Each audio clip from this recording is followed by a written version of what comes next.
No, because every time we did that, it was fucking.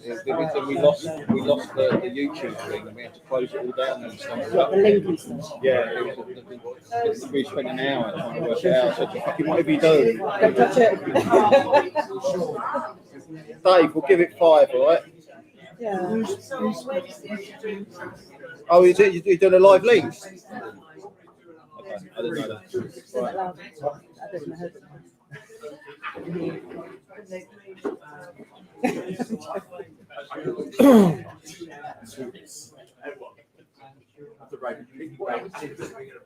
Well, that's a reasonable room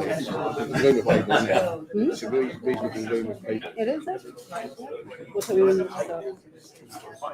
You've lost me there, I'm afraid. I do remember. Or do you want me to say we started I remember like my mum had a tea towel when she was just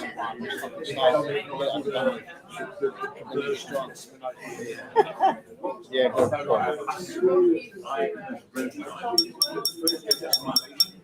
Hi, we're going to start we'll start really.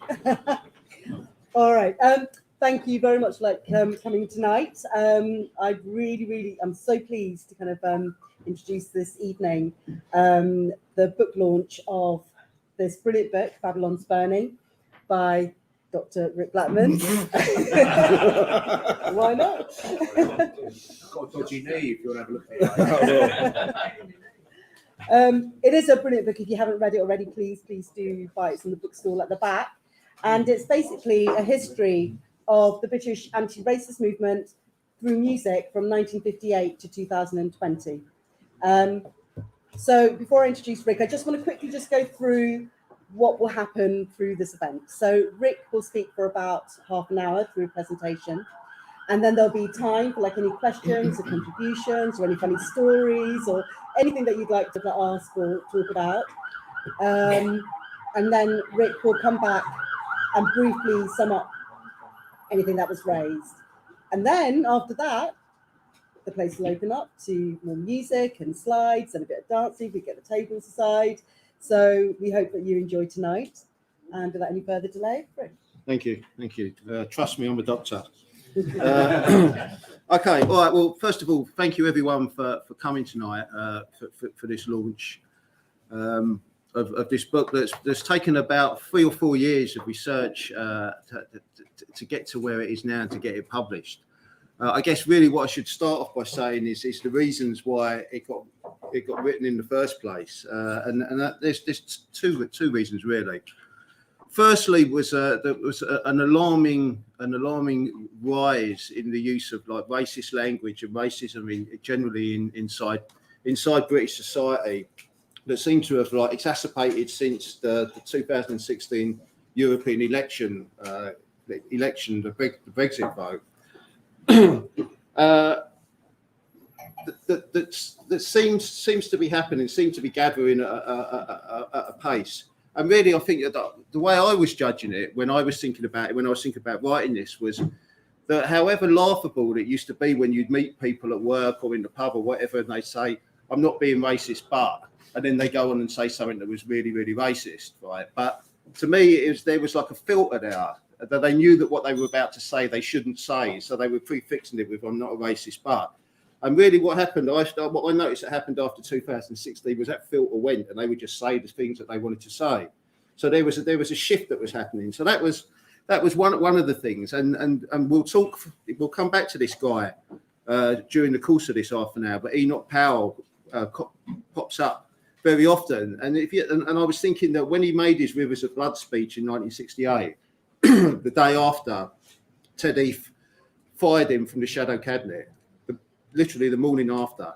And I can't help but thinking that if he was to make that same speech today, the likelihood is he'd probably be promoted to the cabinet rather than kicked out of the pub. Such as it changed. And all of these ridiculous ideas about man of the people, someone who's shooting from the hip, someone that tells it as it is, all of this sort of bullshit language that we've come to understand really about the Nigel Farages of the world and the Donald Trumps and all of these people that happily use racist language. Katie Hopkins, who compares immigrants with cockroaches and stuff like that. The world had changed a little bit in terms of the free usage of racist language. So that was the first thing. Second thing was a complete, I thought, deliberate attempt by academia and academics to decry all of the efforts of what had happened over the last 70, 80 years in terms of anti-racism and in terms of how we've used music, our side, and people like us have used racism, have used music to fight against racism, and how, you know, most of us, I would imagine, in this room have got stories to share about how music has profoundly affected us. And I certainly wouldn't be here standing here today if it wasn't for what happened to me with punk rock in the late 70s. So it's also about reclaiming that tradition from academics who just casually bypass the whole of the sort of like anti-racist movement all the way back from the 1930s and Cable Street onwards, that it's just simply not important for them. But the most important thing, and how fascism has been defeated in Britain anyway, has always been by other forces. Has always been by Margaret Thatcher, or by the media, or by some other force other than people like us, who've actually organised and argued against racism all the time. So that was really the two reasons why the book got written. So for the purpose of this evening, what's going to be the easiest way to go through it really is just to go through an outline of the aspects of what the book is. So it does, or attempts to do, four things. One is just give a brief history of British fascism, where it comes from, what it is. Secondly, the social and political background that give right to the three fascist groups in the 1950s, the 1970s and the 2000s that I talk about in the book. The three musical organisations that oppose racism and fascism. And finally, the role of subcultures as well, which, again, it's difficult not to, certainly up until the last sort of 10 years ago, it's difficult not to look at anything in British working class life, and especially for young people, unless you do that through the prism of subculture, because subculture was such an important and peculiar part of life, really. Because I mean, similar things happened around the world, and there were similar types of movements, but they didn't gel or didn't have the same impact as the subcultural movement that Britain had from the post-war years onwards. So that's how the sort of structures are going to go. And we'll go through, and these will weave their way in and out as they do throughout the book. And this evening, although obviously I've only got 30 minutes, so it's difficult to get all of this in. But all the way through, back through Teddy Boys and Teddy Girls, through mods and skinheads in the 60s, and then punks, reggae, and then to a lesser extent casuals toward the end. But all of these different subcultural groups that have profound impacts upon British life, and especially for the first two groups that we're going to talk about in the 1950s and Rock Against Racism in the 1970s. So all of these groups that really are led and formed primarily by working class young men and women who just aren't happy with the way they see the world, and take a step aside and form their own identity. And very often their own sort of political ideas, their own language, adopt a particular type of music and clothes that goes alongside the subcultures that is at once removed from the high street. So the first thing before we talk about any of those things, I guess, is to try and get some handle on a word and an adjective that's thrown around so often that sometimes it almost becomes a little bit meaningless. Like, you know, you can see people having rows with traffic wardens in the streets, and the traffic warden would be called a fascist because they're simply giving someone a ticket. An over-officious council worker on the end of the phone will be called a fascist because they're trying to do their job, etc., etc. It's a thing, and often a word gets bandied about very, very often, almost to the point where it sort of loses its meaning. So we have to be, first of all, clear about what it is. So, and again, for the purpose of the book, we look at it in a way that we say that the fascism is a cancer. Now we do know we have a cure for cancer, which I think will be the abolition of capitalism. That's the cause of fascism. If we get rid of capitalism, we have no cancer. But unfortunately, we're not in a position at the moment, or any time soon, it looks like, where we're likely to be able to administer that cure. So actually, what happens is this cancer of fascism goes into remission sometimes, and then sometimes it becomes malignant. So the times where it becomes malignant are the times where the groups that we talk about, the anti-fascist groups, the musical ones, come into being, and I'll look at those in a minute. Again, the thing that's important to mention is very often the way history is presented to us, it looks like all of these different groups just appear out of nowhere. Tommy Robinson and the EDL just appeared after a demonstration in Luton one day.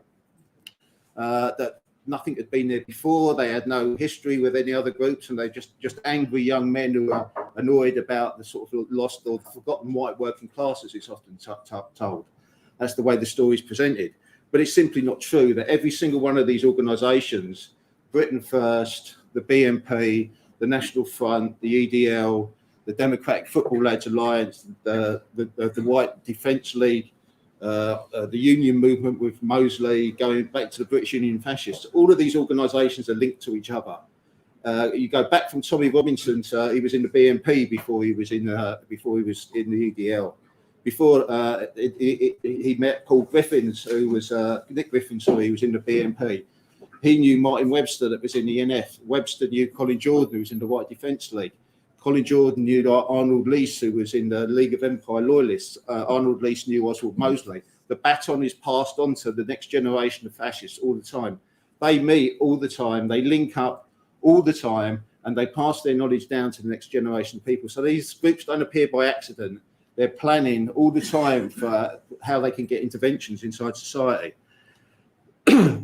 So again, just to qualify really what I was saying about fascism and the ideas of what it actually is rather than its misuse. And I think very quickly, just to go through these 5 pretty much essential ingredients of what it is, right? Because it's not just someone who's particularly unpleasant. Donald Trump, however grotesque he may be and however repugnant he may be, is not a fascist. He may be on the road to becoming a fascist, but I don't believe he's a fascist at the moment. Nigel Farage, again, very unpleasant, deeply unpleasant character. I don't believe he's necessarily a fascist. There are certain things that separate fascists than they do with like right-wing populist nationalists. So, and I would argue it's these things. It's opposition to a perceived decadence in society. That decadence can take many different forms, and this is part of the reasons, really, I think, why a lot of academics and the media struggle to correctly or identify fascism or misidentify it, because the decadence can come from different, can be interpreted by these organisations in different ways. So, for instance, with Nazi Germany and Hitler, it was very obviously Jewish people that were the decadence. They had to be got rid of for Germany to be great again. For Mussolini in Italy, Jews and anti-Semitism really didn't play a part. It was a perceived decadence coming from Bolshevism, coming from Russia, and coming from the trade union movement. Anti-Semitism doesn't play much part with Franco in Spain in the 1930s. Again, that's not to say that he wasn't anti-Semitic or wasn't particularly racist, but it doesn't figure in their propaganda towards decadence. And then you see, especially in this country, with Mosley, for Mosley in the 30s, it was Jews. For Colin Jordan in the 1950s, it was black people. For the National Front in the 70s, it's Asian people. And then really the Jewish question, as it's called, seems to dissipate really as we get closer and closer towards the 21st century. And then Islam becomes the major problem. And indeed, if you look at, I think almost without exception, every fascist organisation in Europe now supports the state of Israel, partly for political expediency, but mainly because it's against Islam. So you can see that this decadence, this idea of a perceived decadence from the far right, changes and is different in different epochs inside the last 100 years, and also in each different country as well.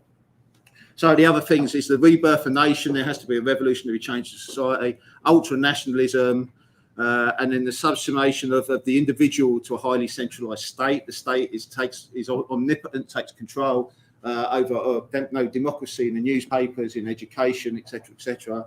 And finally, the anti-communism. So these are the 5 sort of key parts, really, of what I would argue the fascism is about. So once we establish that in the book, then we get to understand how the organisations that responded to these groups over the years, why they called them fascists, and how they acted and reacted in different ways. So.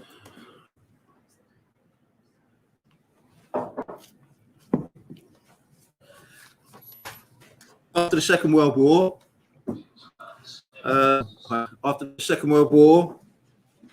Labour government, landslide Labour government, and what we see almost immediately happening is in 1948 is the Commonwealth Act of 1948. What this does is it takes all the subjects of the British Empire who were once subjects, it makes them citizens, and it allows them to, should they want to come to Britain to work, bring their families with them, and enables them to be able to work in Britain.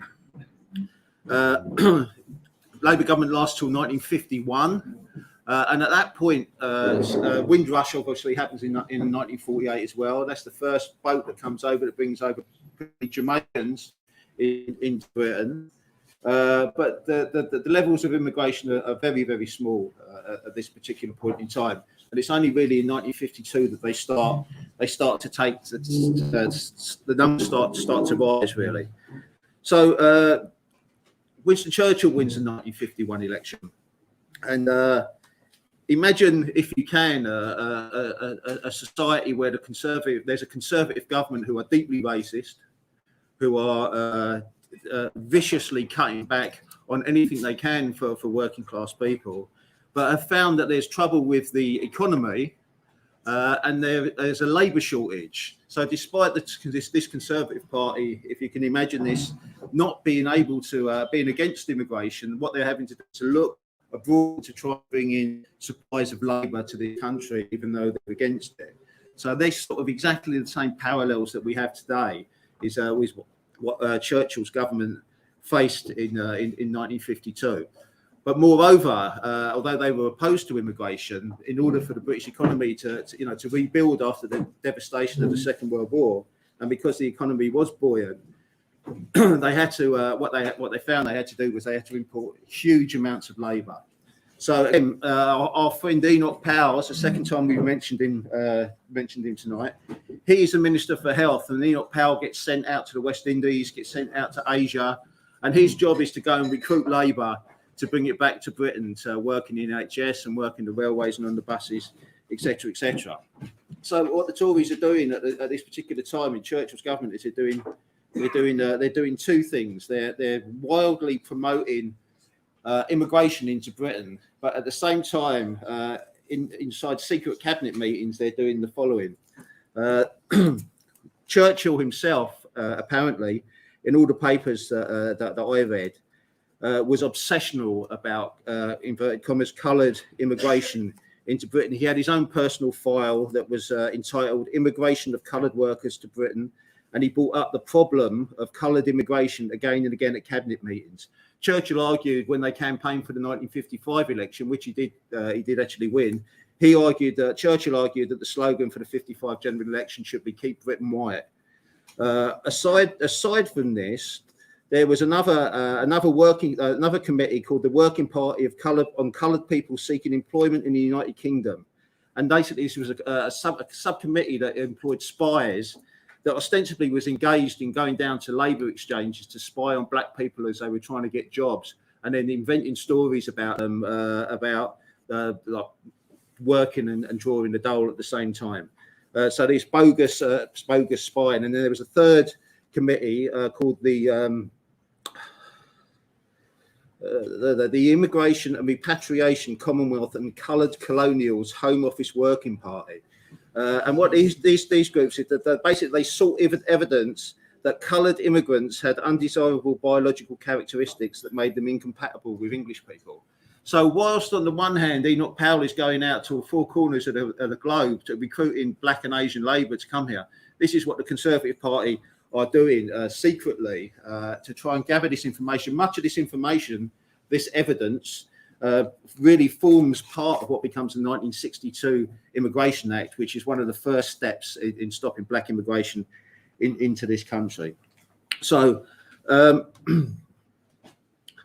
this is the environment that we're faced with, that the black people were faced with in the mid-50s in this country. And if you put that on the back of the legacy of the arguments about white supremacy because of colonialism and because of the slave trade and the British Empire, the England that these people are emigrating into is a very hostile and a very unfriendly place. So what happens is by the end of the 50s, this sort of discontent boils over into sustained rioting, first in Nottingham, and then secondly where we are now in Notting Hill Gate. The whole of the book starts, the middle, and ends around Notting Hill Gate. So it's quite apt really that we meet here. And indeed, actually, I should have mentioned this at the start. That Mosley used to meet in this very room in 1959 for his to coordinate his election campaign. Yeah. Conversely, the Clash used to drink in here as well, so it balances itself out. Right. So what we see, it's difficult to ascertain, of course, with all of these, with any riot really, where it actually comes from. There is simmering discontent that is happening over the course of the summer. But what sparked it in Nottingham, and definitely what sparked it in Notting Hill Gate, was a white woman going out with a black guy. So this is the thing that actually caused the riot to spill over. And I think, you look back on these things now, and I think there's a sort of element of this in the Second World War with the American GIs coming over, the whole oversexed, overpaid and over here argument that these guys have money, they look good in their uniforms. And if you look back at the pictures of the young black guys that have come over from the West Indies, with the hats and the ties, I mean, they look fantastic, so it's very understandable why this would be an attraction for young white women in this country. But of course, this builds up resentment for the white guys that are living here, and it spills over into racism. But to give it just sort of a little feel, really, of what was going on, and obviously excuse the language because this was written at the time, but before every act of violence that happened in the Notting Hill riots, there had been a union meeting prior to it. And when I say union meeting, I mean union movement meeting. So Mosley was here and was addressing people in the streets. He was doing open air meetings. So before every act of violence, there had been a fascist meeting that was stirring up the trouble. The Kensington Post, which is a local newspaper, was here, and it said the following: in the middle of a mob of screaming, jeering youths and adults, the speaker from the union movement was urging his excited audience to get rid of them, the coloured people. Groups of policemen stood at strategic points, carefully watching the meetings. Hundreds of leaflets thrown up into the air. A fierce cry went out into the air, and the mob rushed off in the direction of Latimer Road, just up there, shouting, "Kill the niggers." Right, so that's what the Kensington Post said. A police eyewitness that was there. The police had lots of off-duty policemen, undercover policemen now. The disturbances were overwhelmingly triggered by 300 to 400 strong Keep Britain white mobs, many of them teddy boys armed with iron bars, butcher's knives and weighted leather belts, who went nigger hunting amongst the West Indian residents of Notting Hill. 5 black men were left lying unconscious on the pavements afterwards. So every time this happens, Mosley has been there, and he's been doing open air meetings, and he's been arguing with, been urging people to go out into the streets and to be violent against any random black people that they see in the area. So this is the sort of atmosphere that is happening at the time. Terrifying. Tony Benn talks about in his diaries as well that it's a battle zone. People can't go. People are like barricaded themselves out.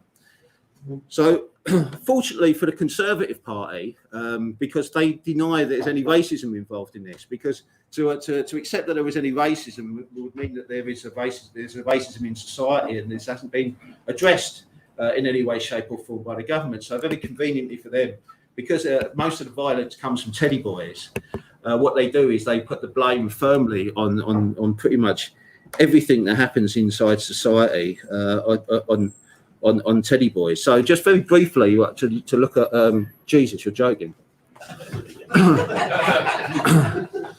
Okay, I've just been told I've only got 10 minutes left. Okay. 15. All right. Okay, so we'll have to skip through some stuff. Okay, so let's look at what the Conservative Party say about teddy boys, because part of this book obviously is about subcultures. So let's find out where we are. 3, it's thrown me completely off. Thank you very much. Do you know, if it's all right, we can give you like another 20. Right, okay. So, because it's much easier to blame the teddy boys than, as I said, to accept the violence that's in society, this is what the Conservative Party were arguing in 1958 at their conference in Scarborough. All of the crime wave that was happening in Britain at the time was, quote, the crime wave was the responsibility of these so-called teddy boys because they never had the stick. On conviction, they should be fined tremendously heavily, and if unable to pay, be made to work and work and work and work and work until they can pay off the fine. Sir William Robson Brown, Conservative MP for Esher, predicted that the teddy boy of today is likely to be the irresponsible shop steward of tomorrow. Furthermore, nationally, this is what these people advocated. The Conservative Party proposed there should be teddy boy jails designed to de-teddy the teddy boys as a way to solve the problems of British youth, to take the stuffing out of the teddies. Right. So this is the sort of language, and these are the sort of political ideas that the Tory party is coming up above and saying, okay, look, there's a massive problem here. The race riots, as they're often called, weren't race riots at all. They were mass attacks of 400, 500 people, sort of stuff you'll normally see in Alabama or Mississippi in the 1930s or the 1940s, unprecedented in British society. Rather than looking at and identifying the problem, the easy way out was to blame teddy boys for this. And I think, had the problem been looked at in a different way, then the problems wouldn't necessarily have escalated in the way they did. So what happens? What's the first organisation that we look at that responds to this? The riots end on the 5th of September in 1958. On the 6th of September in 1958, on the front page of the Melody Maker, this one here, there is a letter that's written that's on the front page in response to the race riots. And it says the following. At a time when reason has given way to violence in all parts of Britain, we, the people of all races in the world of entertainment, appeal to the public to reject the racial discrimination in any shape or form. Violence will settle nothing. It will only cause suffering to innocent people and create fresh grievances. We appeal to our audiences everywhere to join us in opposing any and every aspect of racial prejudice, wherever it may appear. Now, I'll leave all this stuff afterwards if anyone wants to come and have a look afterwards. It's signed by a whole list of people. All the celebrities at the time: Lonnie Donegan, Tommy Steele, Tubby Hayes, the saxophonist, Humphrey Littleton, Peter Sellers, Cleo Lane, Matt Monroe, a whole bunch of other people as well. So this is the response, the first response, the first proper response. Doesn't come from the government, doesn't come from the local Labour Party, doesn't come from the trade union movement. It comes from musicians. These are the first people to actually move against it and to argue that something should be done. Now, there's a little clip here that we want to watch. We've been having terrible trouble with the technology, which hopefully will happen. So this is a panorama program. I'm just going to skip through to the end, right? So this is a panorama program that was broadcast in April 1959. So the first thing that the Stars Campaign for Interracial Friendship did, right, and that's some of them here, was they organised a Christmas party for black and white kids in Holland Park School, which I just found out is where Julie used to work. Not at the same time, I hasten to add. Much later. But they organised a Christmas party, which was televised by the BBC. So black, Irish, a few Asian kids and some white kids that had a Christmas lunch together. Amazingly, the lunch was paid for by the American Embassy, who in 1959 weren't really getting it together when it came to integrated lunches in their own country. So it's very surprising that they actually funded this, right? So this Panorama program is ostensibly about the White Defence League. It's a fascist organisation whose headquarters was literally 500 yards down the road, and had White Defence League on the front of it. Again, there's pictures of this you can have a look at after I've finished speaking. So, but the second half of this Panorama program is dedicated to the Stars Campaign for Interracial Friendship. So it only lasts about a minute, but we'll just have a look at this clip.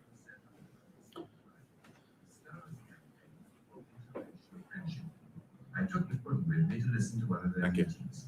Several famous stars were there. Donny Donegan, Cleo Lane, a German, is Johnny Dankworth? Well, the objectives of the campaign are largely to counteract any cranky organisations which try to preach the gospel of a master race anywhere. So such organisations as Mr. What's-her-names seem laughable on the face of it, but they aren't really laughable because Adolf Hitler started a similar organisation about 20 or 25 years ago, which caused the deaths of millions and millions of people and the sufferings of millions more. Now, it was put to me earlier by the spokesman of the White Defence League that coloured people ought to be repatriated from this country to their country of origin. And where were you born, Chris? Southall, Middlesex, Southall. So you were Yes, where would you be? If you had to be repatriated, where would that be to? Southall, Middlesex. In my span of life, I've come across such a sea of bigotries and prejudices that, you know, I get so fed up with it now. So I have to do something about it. Mr. Braithwaite, you're a visitor to this country, although you've been here for something like 15 years. Does it discourage you and upset you very much when you come across the kind of propaganda we've been getting about today? Not for a moment. You see, it indicates to me the strength of British democracy that Mr. Jordan or his associates can say this sort of thing, and they are free to say it. You see, it also indicates to me that democracy means something to the British people. They can contain this sort of thing, just as a healthy body can contain a boil or a pimple. If it becomes painful, then they'll take steps to deal with it. Right, so that last guy was E.R. Braithwaite, who wrote From Sir to Love, amongst other things. Lonnie Donegan, that clip is actually quite special as well from all the things that I read in the research that I did for this book. Apparently that was about the only time in his entire life that Lonnie Donegan talked about someone else other than himself. So for that much, you know, the levels of racism was so much that Lonnie Donegan even actually had some time to think about other people. So I've worked out a way I can do this. So I'll put my conclusion, if we've got time, after the questions and answers or the rest of it, which will give me another five minutes to talk about the other groups that I need to. Let's take a breather for 10 seconds. If people want to quickly come and grab a chair before we continue, I think that might be.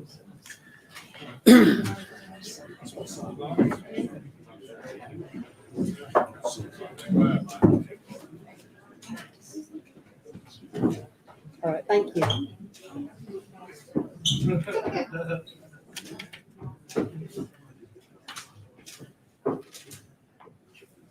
Right, okay, so they had the Christmas party at Holland Park School. The next thing they did was they formed a small club called the Harmony Club, just down the road from here, in Blenheim Crescent, literally, 1,000 yards up the road.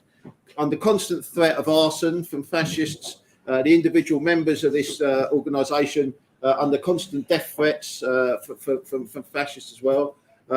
And basically, obviously this is pre-DJs, it's pre-disco, so all the music is live. So you would have had the chance of seeing Johnny Dankworth or Humphrey Littleton or Tubby Hayes and Ronnie Scott playing in these little churches around the corner, doing gigs specifically to promote racial harmony and against fascism. All of the leading jazz players were in this organisation as well. But just a little quote from Humphrey Littleton, who most people will probably know now from when he did. Any questions on Radio 4? Was it?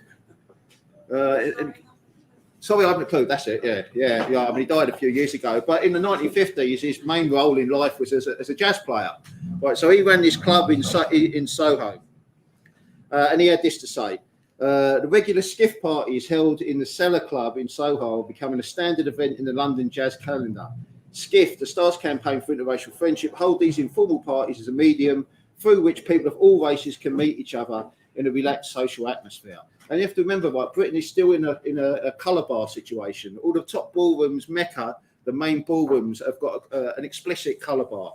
Black people are not allowed into places to dance. Clubs in Soho even. It's an unwritten law. You are not allowed to go in. There is no mixing between white and black people. So although this might seem sort of small scale stuff when we compare it to stuff, like Band-Aid and whatever, right, at the time, this is radical stuff. And people that are doing this are literally putting their lives in danger because, they're not only are they breaking the law, but they risk, attacks from teddy boys. So as the evening progressed, the rum and Coca-Cola flowed, the two groups became inextricably entangled. That's black people and the white people. And as a climax of the evening, we all set off around the room in a spontaneous procession, followed by a winding kaleidoscope of crocodile of dancers. The skiff parties are rapidly establishing the right atmosphere for a similar outbreak of spontaneous combustion. When it happens, Soho and its precincts may witness a racial disturbance of an altogether happy and festive nature. Being of a generous and expansive frame of mind, we might even wind our joyful way to Notting Hill and serenade Sir Oswald Mosley in his electoral headquarters.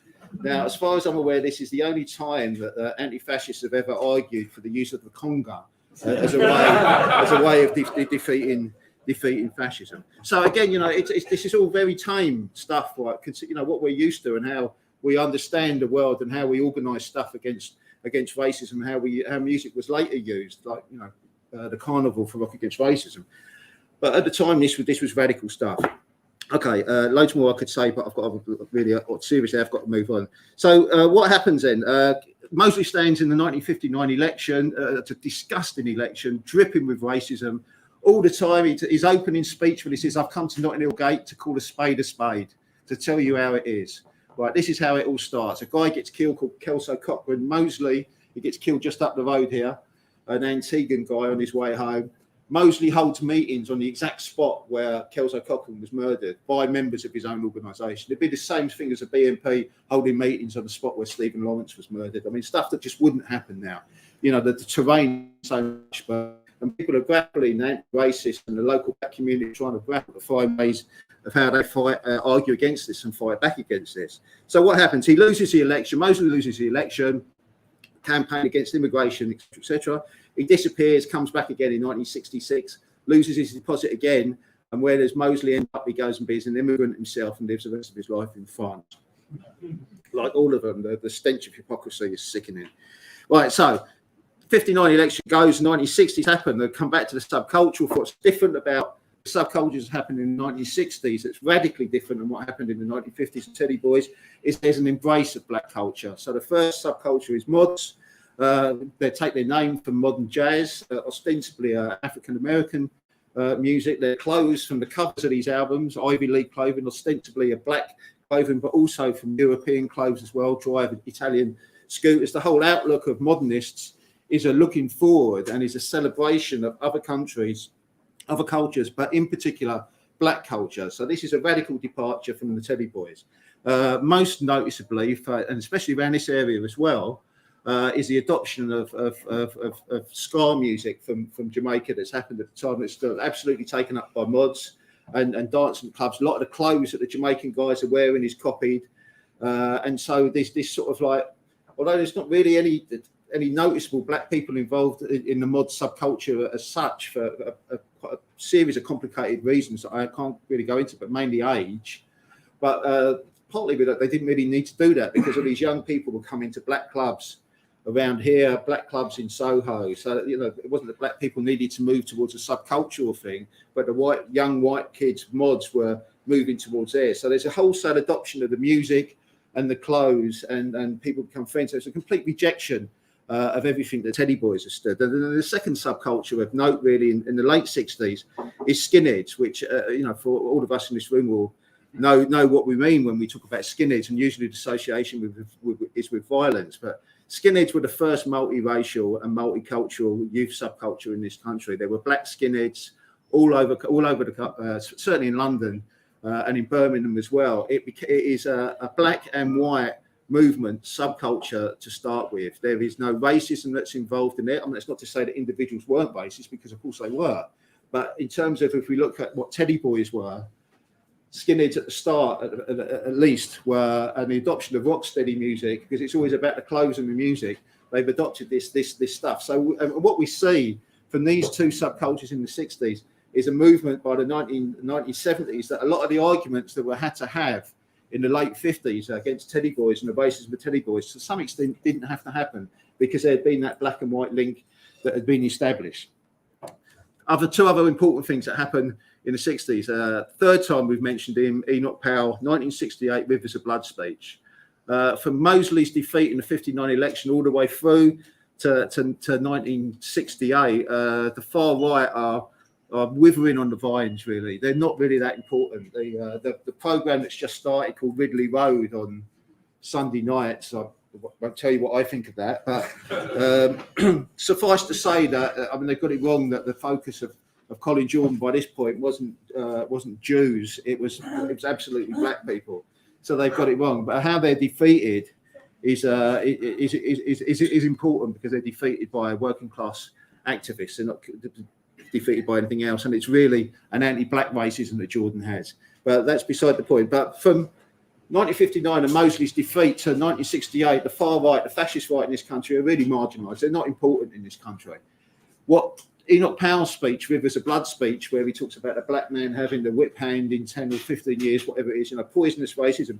What it does is it allows into common language, the language of the far right, and gives the National Front, who have been formed the year before in 1967, gives them a road into popular politics and an echo of what Powell has said.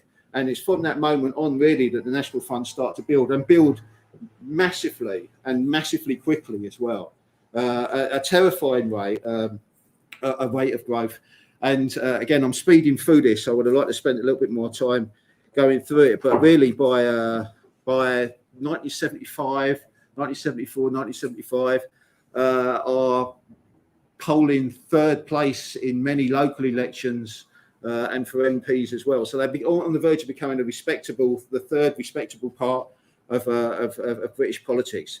And on the back of that, lots of independent organisations are sort of like springing up all over the country who are concerned about it. Trade unionists, women's groups, black groups, local groups of socialists, realising that something needs to be done about this, but nothing has quite coalesced at this particular point in time.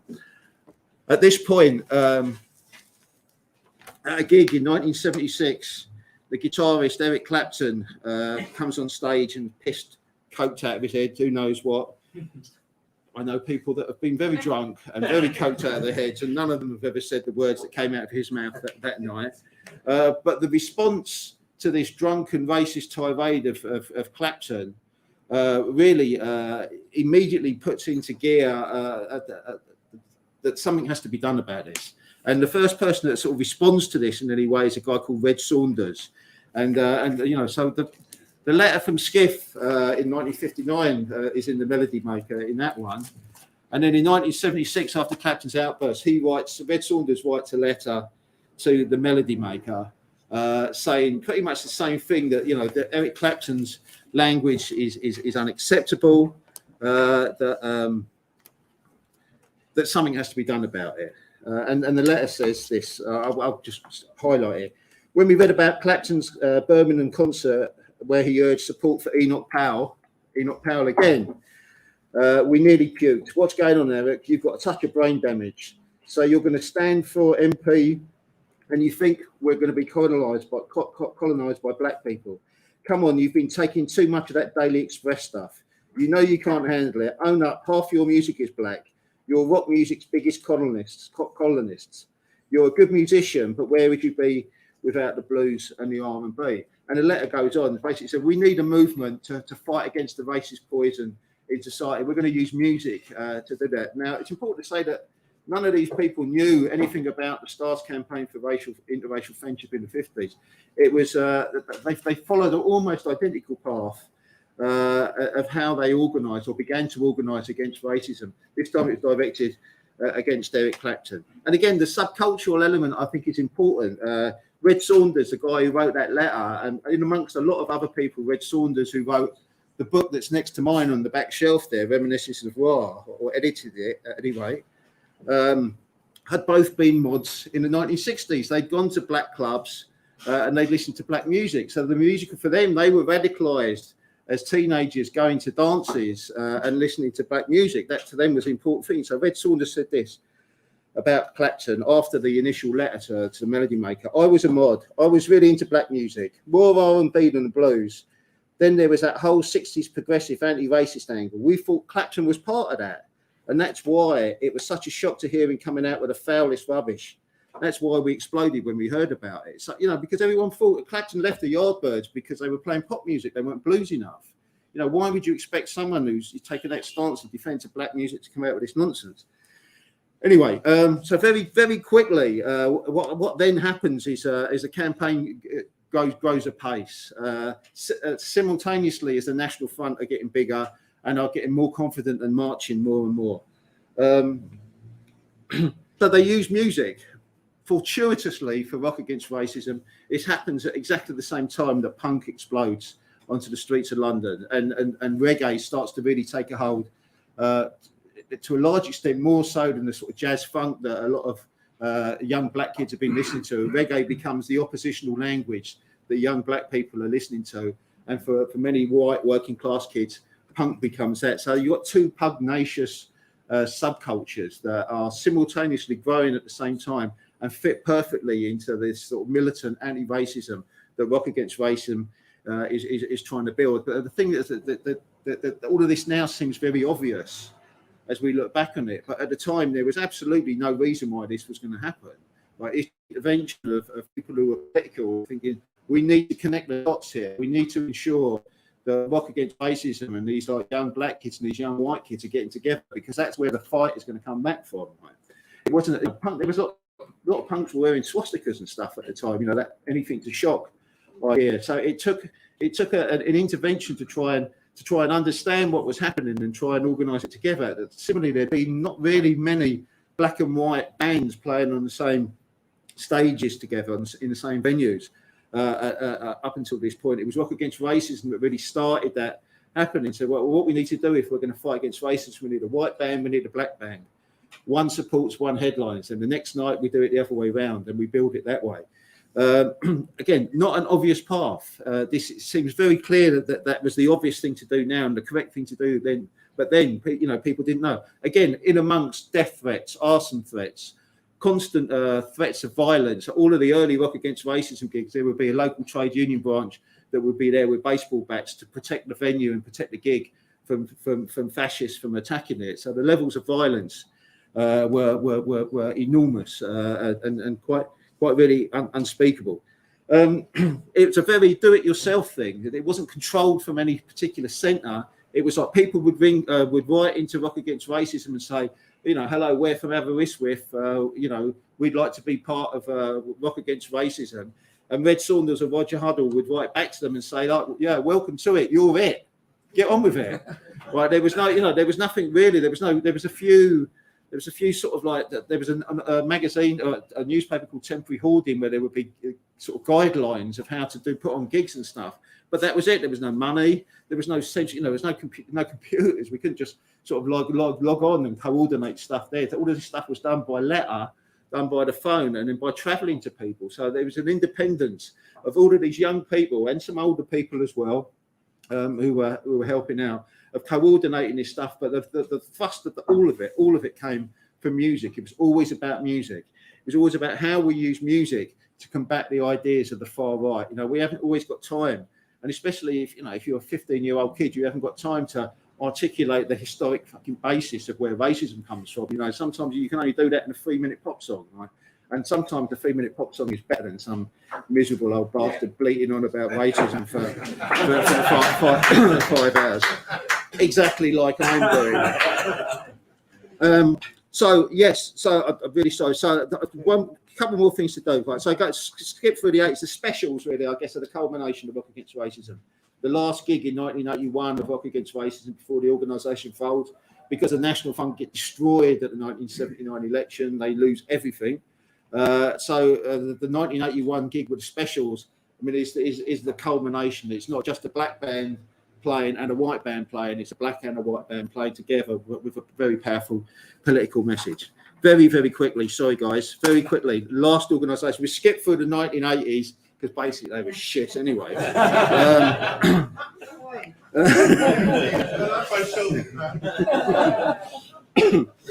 Well, some soul music. Okay, it was all right.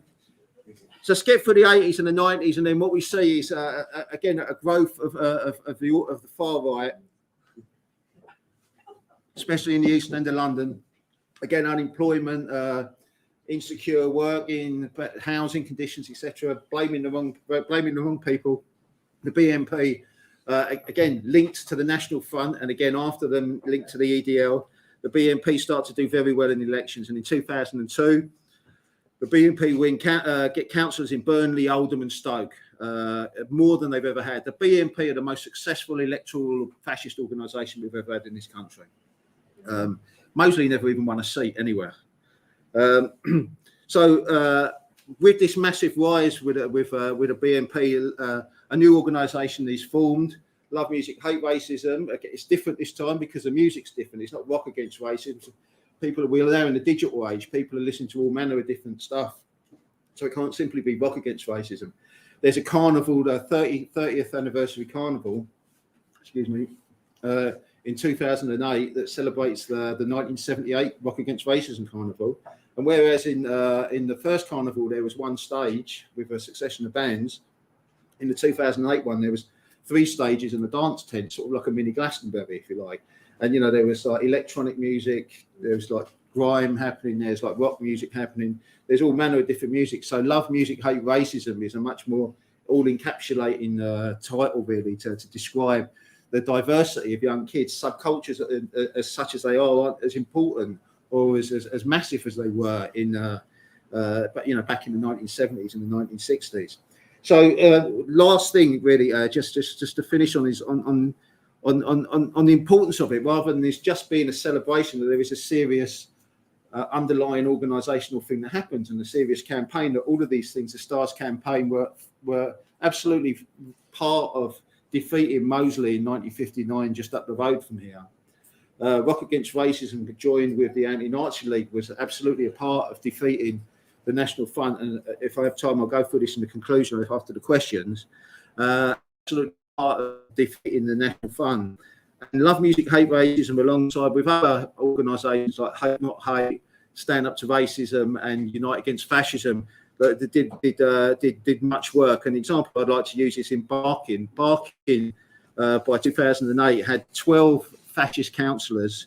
They had 1 London Assembly member, and the BNP had 2 members of the European Parliament. So again, this is the most successful fascist organisation that Britain has ever seen. Now, rather than just, this isn't just about let's make a few songs and then hopefully these scumbags will go away. This is organising gigs. This is taking gigs to places where the fascists are strong. It's not shying away from the politics. Organise a night, but we'll also go and leaflet as well beforehand to say that we're organising a gig against racism. We want people to come. We want to talk to you about this, why we think you're wrong for voting for the BNP. There were thousands and thousands of hours that were put in by anti-racists, of whom Love Music, Hate Racism organised gigs around in Barking at the time to undermine. And it's very interesting when you look at Margaret Hodges' response to all of this, which is initially that we should accept that the white residents of Barking have got a legitimate sense of entitlement over Africans. Right, that was Margaret Hodges' response. And afterwards, this is the Labour Party, and ironically, George Rogers, who was the MP for North Kensington after the Notting Hill riots, said virtually the same thing. And again, it's not just the melody makers where the comparison is. Geoffrey Ham, who was Mosley's right-hand man, sent a letter to George Rogers, the Labour MP, thanking him for agreeing with the union movement, the fascist policy. And after Margaret Hodge said that about Africans in Barking, Richard Barnbrook, the BNP London Assembly member, sent her a bunch of white lilies thanking her for agreeing with the BNP policy. So there's a whole history of Labour Party politicians pandering to the racism because they're concerned about losing their seats rather than being principally against it. So after the campaign that was waged by these people, basically the BNP got absolutely wiped out, lost absolutely everything in Barking. They started with, 12 seats, London Assembly member. Eventually 2 MEPs go. They lose all of their seats in Burnley and Stoke and in Oldham as well, and they're wiped out. Now, this is not to say that this was solely done by Love Music, Hate Racism. Certainly, this had a very large part to play in coordinating and gelling together a resistance of not just when you go to demonstrations, but afterwards, where you go somewhere afterwards to celebrate or to heal your wounds. So I've gone on for far too long than I should have done. So I'll leave out the bit I was going to do conclusion. There's loads more I could have said. Obviously, it's in the book. But if there's any questions that anyone wants to come back on, then hopefully I'll be able to integrate a little bit of what I was going to say for the conclusion into the questions afterwards. But thank you again all very much for coming.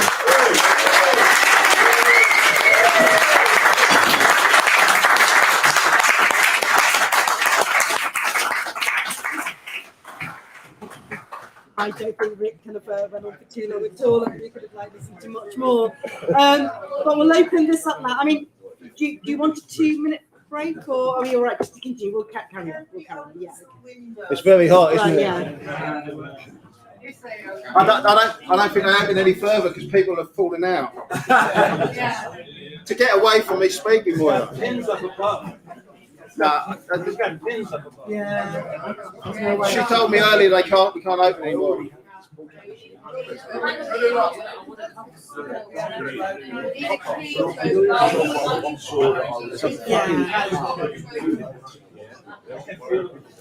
So Mike, all of those clips I didn't get a chance to use.